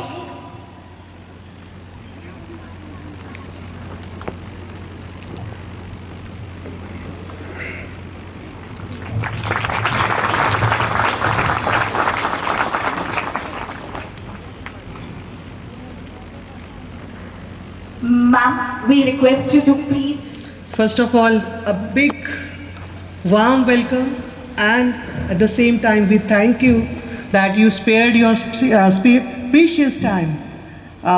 We know that you were stuck in your official accomplishments since you joined us, and I hope all of us are inspired by your presence. So once again, a big thank you to you for being here. I just want to tell something about ma'am. I should rather, taking her name, I should say the Iron Lady. She is widely recognized as an Iron Lady for her fearless leadership, integrity, and relentless commitment to justice. She has been working with exceptional dedication in the field of NDPS, a very crucial role to play these days.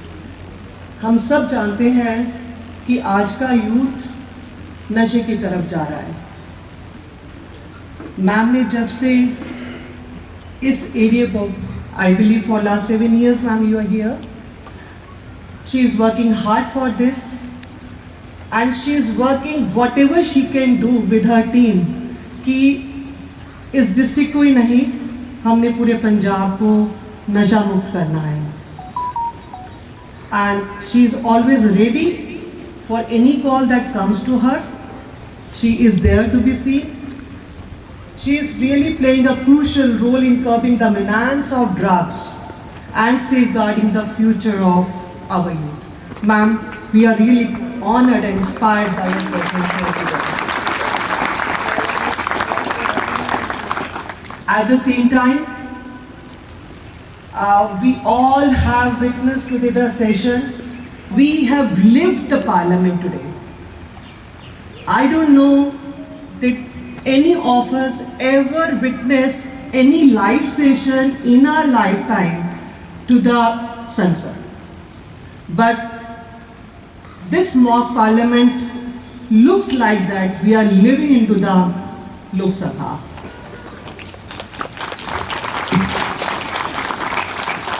Students, you have done wonderful job. You were working hard for last 10-20 days, and it is seen, it is visible. We all have enjoyed, I believe, and being a parliamentarian, even for a one day, it means a lot. Some feeling always come to us.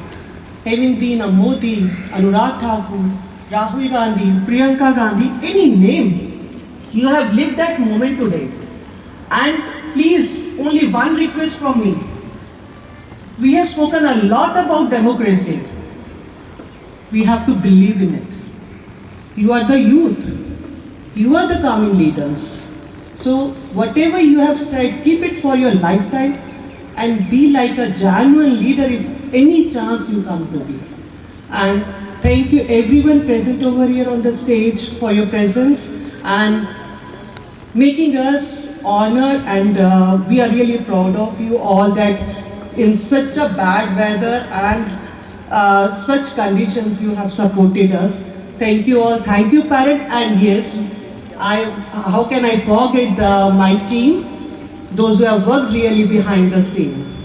Actually, the force, the mentors, those who have prepared them. So a big applause for all of them. Thank you, and thank you very much. To please come forward first.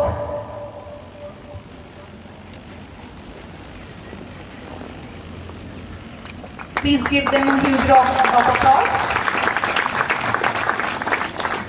Miss Ruby Arora ma'am. Mrs. Ruby Arora ma'am.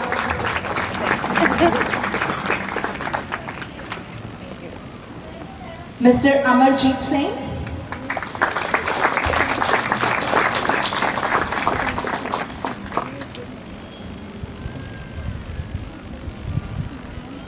Mr. Gaurav Soni.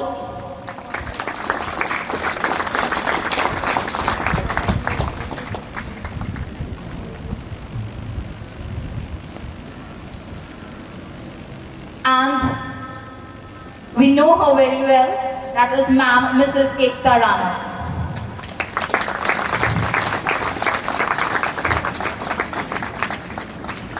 Everyone, respected principal ma'am,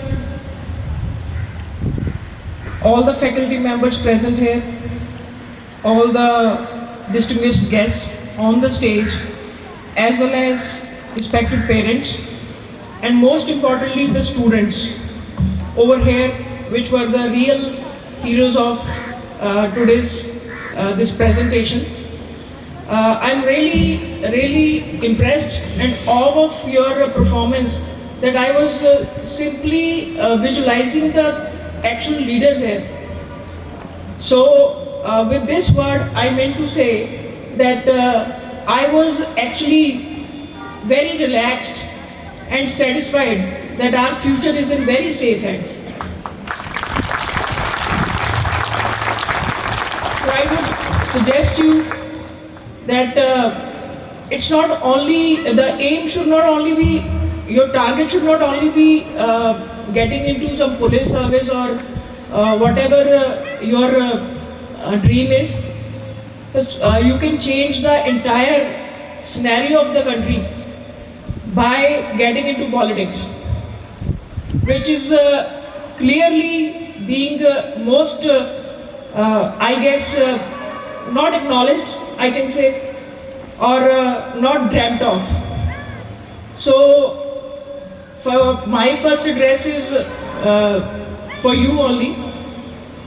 This was actually a first ever representation, a live session, although a mock one, but it was great to witness this, and you surely deserve a huge round of applause. And I would like to convey my congratulations to the entire team who just thought of this wonderful event that is being picturized in front of us. And one more thing I want to mention here, that this was not mere caricature of political figures. I could actually see the aggression, the attitude, the representation. I could see Supriya Sule, I could see many of them, and consistently they were in their character. They did not leave it for a single moment. I was seeing Modi ji, he was consistently in his form, which I enjoyed really great. And of course everyone. It's not just that I'm naming him. I enjoyed each of you. So that's why I didn't bother for my time also. I was literally pursuing this and living this moment. Secondly, I would like to congratulate all the faculty members. I could not believe, because it's been 15 to 20 years that I have left my school. I could not even thought of that this is the actual teaching, the education we are imparting to our children. So a big round of applause for the school management, faculty members. You are doing a wonderful job. I haven't seen this kind of performance, dedication, and not just because I'm using again and again about the presentation. It's not presentation. You are actually religiously representing the Constitution. You were entirely, I could see a polity book in front of me, Constitution. So it was not that the way you speak, it is actually the meaningful outcome that we were visualizing. So once again, you did a wonderful job. So great congratulations to all of you. Or I would shift to Punjabi language, क्योंकि मैं चाहनी हाँ कि parents को पता लगे कि असी एक्चुअली आज की देख रहे सी, क्योंकि लैंग्वेज बाहर हो सकता है, इस करके मैं थोड़ा पंजाबी च भी दसना चाहूँगी कि जिन्ने भी रिस्पैक्टेड पेरेंट्स बैठे हो, थोड़े बच्चे बहुत ही सेफ हत्थां च ने। असी इन्हां दे विच कल दे लीडर्स देख रहे हैं, पोलिटिकल लीडर्स देख रहे हैं जो कंट्री का, जो साडे हिंदुस्तान का नक्शा बदल सकते हैं, क्योंकि बहुत सारिया चीज़ां हजे भी करन वालियां ने जो इदां दा जिहड़ा साडा जंगल लौट आ रहा उन्होंने अगे जाके करनियां ने। सो तुसी भी बहुत खुशकिस्मत हो, तुसी बहुत चंगा डिसीजन लिया। आई वुड से कि तुसी ये स्कूल चूज किया, ते जिहड़ा ये अज इत्थे करके चले ने, मैं बच्चों को रिक्वेस्ट करांगी कि अपने पेरेंट्स को जरूर कन्वे करना, क्योंकि अल्टीमेटली आप गल कर रहे हैं अपने हक की, वोट की। सो वोट की कितनी ताकत है कि चंद लोगों को असी पूरे करोड़ों लोगों के विचों चूज करके पार्लीमेंट के भेजते हैं ताकि वो साडे अच्छे भविख लई कुछ कर सकन। सो मैं होपफुल हाँ ਕਿ ਤੁਸੀਂ ਅੱਗੇ ਜਾ ਕੇ ਬਹੁਤ ਕੁਝ ਕਰੋਗੇ ਤੇ ਪੇਰੈਂਟਸ ਵੀ ਮੈਂ ਦੇਖ ਸਕਦੀ ਹਾਂ ਸਾਡੇ ਮੁਖਤਿਆਰ ਸਿੰਘ ਜੀ ਬੈਠੇ ਨੇ ਇਹ ਸਾਡੇ ਪੁਲਿਸ ਡਿਪਾਰਟਮੈਂਟ ਦੇ ਇਹਨਾਂ ਦੇ ਬੱਚੇ ਇੱਥੇ ਪੜ੍ਹਦੇ ਨੇ ਬਹੁਤ ਖੁਸ਼ੀ ਹੋਈ ਇੱਥੇ ਆ ਕੇ ਪਤਾ ਲੱਗਾ ਮੈਨੂੰ ਤੇ ਮੈਂ ਵਿਸ਼ੇਸ਼ ਮੈਂਸ਼ਨ ਕਰਾਂਗੀ ਸਾਡੇ ਪ੍ਰਿੰਸੀਪਲ ਮੈਮ ਨੂੰ ਔਰ ਸ਼ਾਮਲਾਲ ਸਰ ਨੂੰ ਬਿਕੋਜ਼ ਦੇ ਵਰ ਵੈਰੀ ਕੀਨ ਕਿ ਮੈਂ ਜ਼ਰੂਰ ਇਹਨੂੰ ਇਸ ਪ੍ਰੋਗਰਾਮ ਨੂੰ ਅੱਜ ਜੁਆਇਨ ਕਰਾਂ ਉਹਨਾਂ ਨੂੰ ਇਸ ਪ੍ਰੋਗਰਾਮ ਦੇ ਵਿੱਚ ਜਾਂ ਵਿਜ਼ਿਟ ਕਰਾਂ ਸੋ ਮੈਂ ਉਹਨਾਂ ਨੂੰ ਵੀ ਧੰਨਵਾਦ ਕਹਿੰਦੀ ਹਾਂ ਕਿਉਂਕਿ ਸ਼ਾਇਦ ਮੈਂ ਆਪਣੇ ਕੁਝ ਰੁਝੇਵਿਆਂ ਕਾਰਨ ਮਿਸ ਕਰ ਸਕਦੀ ਸੀ ਪਰ ਐਟ ਦ ਲਾਸਟ ਮੂਮੈਂਟ ਮੈਂ ਥੋੜਾ ਜਿਹਾ ਟਾਈਮ ਕੱਢ ਲਿਆ ਕਿ ਮੈਂ ਇੱਕ ਵਾਰ ਮੈਂ ਹੁਣ ਤੁਹਾਨੂੰ ਓਨੈਸਟਲੀ ਦੱਸਾਂ ਵੀ ਅਲੰਬਾ ਲਾਇਆ ਵਾ ਕਿਉਂਕਿ ਮੇਰੇ ਜੀਜਾ ਜੀ ਨੇ ਤੇ ਫਿਰ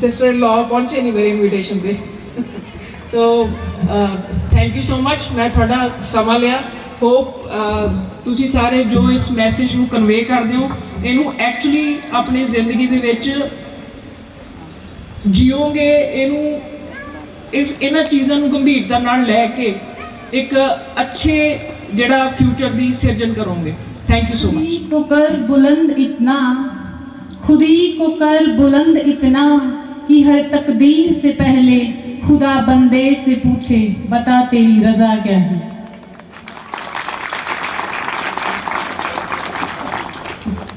ये वर्ड्स मैं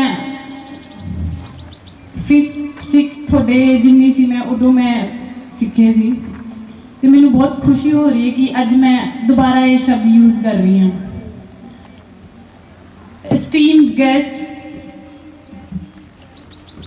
Inspector Naresh Kumari ma'am Managing Director Mrs. Rana ji Principal esteemed teachers vibrant students and graceful parents we all have talked about the democracy in a very short time was very short time almost 1.5 hours we had. Everybody is talking about democracy, politics and student involvement in politics. One major thing I want to interact with the parents because this is the very rare time when we get to interact with parents. ਇੱਥੇ ਮੈਂ ਸਿਰਫ parents नाल ज़्यादा गल करना चाहती हाँ क्योंकि बच्चे काफ़ी ज़्यादा एडवांस ने टैक्नोलॉजी उन्होंने हत्थां च है तो पेरेंट्स कई चीज़ों को नैगलैक्ट करते हैं वो इग्नोर करते हैं बच्चा फोन दे के कि भी बच्चा पढ़ता है मेरी रिक्वेस्ट है पेरेंट्स नू कि प्लीज़ तुसी इस चीज़ को ध्यान च रखो कि बच्चा किस वल जा रहा है उसकी कंपनी की है क्योंकि हर कोई गल करता है लीडर बनन दी साइंटिस्ट बनन दी तुसी कल दा फ्यूचर हो वर्ल्ड नू तुसी लीड करना है नॉट ओनली नेशन बिल्डिंग दा काम नहीं है तुसी वर्ल्ड नू लीड करोगे ते प्राइम ड्यूटी पेरेंट्स की बनती है कि जो बच्चा 13 to 18 ईयर्स तक होंदा है उन्होंने इन्ना नहीं पता होंदा कि भी मैं किस वल जा रहा हूँ ते पेरेंट्स उत्थे अपना रोल प्ले करेंगे मैं रिक्वेस्ट कर रही हूँ हर पेरेंट्स नू कि तुसी टैक्नोलॉजी बच्चे नू दे के सिर्फ ये ना सोचो कि भी मैं अपनी ड्यूटी पूरी कर ली है तुसी बच्चे ते एक्स्ट्रा ध्यान रखो उहदे नाल गलबात करो पेरेंटिंग सब तो वड्डा रोल प्ले करता है कल ये बच्चे अगे जाएंगे ऑफिसर्स बननगे पॉलिसी मेकिंग विच आउणगे पॉलिटिक्स ज्वाइन करेंगे या बहुत सारे डिफरेंट फील्ड विच अपना वधिया काम करेंगे अगेन मैं पेरेंट्स नू ही ज़्यादा इत्थे एड्रेस करना चाहनी हाँ कि भी मैम बैठे ने ते मैं इत्थे खड़ी हाँ ਇਹਦੇ ਵਿੱਚ ਸਾਡੇ पेरेंट्स ਦਾ सब तो ਵੱਡਾ रोल है कि जिन्होंने टाइम टू टाइम गाइड किया ते हर जगह जिथे उन्होंने सोचा कि भी इत्थे रोकना चाहिए उत्थे रोकया ते सपोर्ट भी उन्ना ही किया नैक्सट चीज़ ये सारे स्टूडेंट्स लिए है फोन्स नू थोड़ा जा अवॉइड करके स्पोर्ट्स वाल जाओ बीइंग अ स्पोर्ट्स पर्सन मैं स्पोर्ट्स वाल ज़्यादा इंक्लाइंड रही हाँ almost 15 to 18 years. Please sports activities ਵਿੱਚ ਆਪਣੇ ਆਪ ਨੂੰ engage ਕਰੋ, ਘਰੋਂ ਬਾਹਰ ਨਿਕਲੋ, ਆਪਣੇ ਆਪ ਨੂੰ contain ਨਾ ਕਰੋ, within boundaries ਤੁਸੀਂ physical activities ਕਰੋਗੇ, automatically ਤੁਸੀਂ better perform ਕਰੋਗੇ in your academics. ਨਾਲ ਦੀ ਨਾਲ ਇੱਕ ਹਰ ਜਗ੍ਹਾ ਮੈਂ suggest ਕਰਦੀ ਹਾਂ, ਜੋ ਕਿ ਮੇਰਾ personal ਇੱਕ ਸ਼ੌਕ ਹੈ, ਬੱਚਿਆਂ ਨੂੰ ਤੁਸੀਂ book reading ਹਮੇਸ਼ਾ ਕਰੋ। ਅਕੈਡਮਿਕਸ ਤੁਸੀਂ ਕਰ ਰਹੇ ਹੋ, that is truly mandatory, ਉਹ ਬਿਲਕੁਲ ਅੱਜ ਤੁਹਾਡੀ ਨੀਡ ਹੈ, ਲੇਕਿਨ ਉਹਦੇ ਨਾਲ ਨਾਲ ਤੁਸੀਂ ਨੌਨ ਫਿਕਸ਼ਨ ਵਧੀਆ ਬੁੱਕਸ ਰੀਡ ਕਰੋ। ਅਬਦੁਲ ਕਲਾਮ ਜੀ ਨੂੰ ਰੀਡ ਕਰੋ, ਇਗਨਾਈਟਿਡ ਮਾਈਂਡਸ ਉਹ ਲਿਖਦੇ ਨੇ, ਵਿੰਗਸ ਆਫ ਫਾਇਰ ਲਿਖਦੇ ਨੇ, ਤੁਸੀਂ ਵਿੰਗਸ ਆਫ ਫਾਇਰ ਹੋ ਸਾਰੇ, ਤੇ ਆਪਣੀ એનર્ਜੀ ਨੂੰ ਇੱਕ ਪੋਜ਼ਿਟਿਵ ਡਾਇਰੈਕਸ਼ਨ ਦਿਓ ਤਾਂ ਕਿ ਕੱਲ ਅਸੀਂ ਕਹਿ ਸਕੀਏ ਆਉਣ ਵਾਲੇ 5 to 10 to 15 ਇਅਰਸ ਤੱਕ ਕਿ ਵੀ ਇਹ ਸਾਡੇ ਸਕੋਲਰ ਪਬਲਿਕ ਸਕੂਲ ਦੇ ਸਟੂਡੈਂਟਸ ਨੇ ਜਿਹੜੇ ਅੱਜ IAS ਬਣੇ ਆ, IPS ਬਣੇ ਆ, ਜਾਂ ਫਿਰ ਮੈਂਬਰ ਆਫ ਪਾਰਲੀਮੈਂਟ ਬਣੇ ਆ, ਮੈਂਬਰ ਆਫ ਲੈਜਿਸਲੇਟਿਵ ਅਸੈਂਬਲੀ ਬਣੇ ਆ, ਕੱਲ ਤੁਸੀਂ ਮਿਨਿਸਟਰ ਬਣੋਗੇ। ਤੇ ਮੇਰੀ ਰਿਕਵੈਸਟ ਹੈ ਸਾਰੇ ਸਟੂਡੈਂਟਸ ਨੂੰ, ਪੇਰੈਂਟਸ ਆਪਣੇ ਬੱਚਿਆਂ ਤੇ ਪਲੀਜ਼ ਥੋੜਾ ਜਿਹਾ ਧਿਆਨ ਰੱਖੋ। ਬੱਚੇ ਆਪਣੇ ਪੇਰੈਂਟਸ ਨੂੰ ਉਹਨਾਂ ਹੀ ਹੋਏ ਨਾ, ਮੋਰਲ ਐਕਟੀਵਿਟੀਜ਼ ਬਹੁਤ ਜ਼ਿਆਦਾ ਇੰਪੋਰਟੈਂਟ ਰੋਲ ਪਲੇ ਕਰਦੀਆਂ ਨੇ।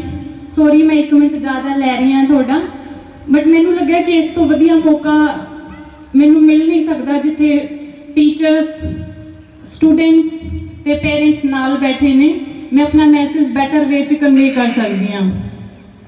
ਤੇ ਐਟ ਲਾਸਟ ਮੈਂ ਸਾਰਿਆਂ ਨੂੰ ਇਹੀ ਅਪੀਲ ਕਰਦੀ ਹਾਂ ਕਿ ਵੀ ਰਿਸਪੈਕਟ ਯੂਅਰ ਪੇਰੈਂਟਸ ਨੂੰ ਵੀ ਪਲੀਜ਼ ਆਪਣੇ ਬੱਚੇ ਦਾ ਇੰਟਰਸਟ ਅੰਡਰਸਟੈਂਡ ਕਰੋ, ਕੋਈ ਵੀ ਚੀਜ਼ ਉਸ 'ਤੇ ਥੋਪੀ ਨਾ ਜਾਏ। ਤੁਹਾਡੇ ਕੋਈ ਵੀ ਇੰਟਰਸਟ ਹੋ ਸਕਦੇ ਹੈ ਕਿ ਮੈਂ ਇਹ ਕਰਨਾ ਚਾਹੁੰਦਾ ਸੀ, ਮੈਂ ਇਹ ਕਰਨਾ ਚਾਹੁੰਦੀ ਸੀ, ਮੈਂ ਨਹੀਂ ਕਰ ਸਕਿਆ ਤੇ ਮੈਂ ਮੇਰੇ ਬੱਚੇ 'ਤੇ ਉਹ ਚੀਜ਼ ਇੰਪੋਜ਼ ਨਹੀਂ ਕਰਨੀ। ਉਹਦੇ ਇੰਟਰਸਟ ਨੂੰ ਦੇਖੋ ਤੁਸੀਂ ਤੇ ਸਪੋਰਟ ਕਰੋ, ਤੁਹਾਡਾ ਬੱਚਾ ਤੁਹਾਨੂੰ 100% ਰਿਜ਼ਲਟ ਦੇਗਾ। ਸੇਮ ਚੀਜ਼ for students, please respect your parents, respect your elders, keep your values high, stick to honesty, stick to truthfulness. This is my only message to you. Thank you so much. Jai Hind, Jai Bharat. Thank you, ma'am. I would like to propose a vote of thanks to our honorable chief guest for sparing time from their busy schedules and sharing inspirational words with the students. Thank you so much, ma'ams. A big thank you to the managing committee and the PTA members of their esteemed presence. Thank you to our MD sir, principal ma'am too. We express our deepest gratitude for your support and guidance, and also for giving us the opportunity to shape the students in a better way. None other than I would like to thank our faculty members who were involved in preparing the students for this event, and also all the participants for making this event successful. Thank you to parents also who are present over here to motivate the students. Thank you each and every individual present here and making today's event a wonderful one and the momentous night. Thank you so very much.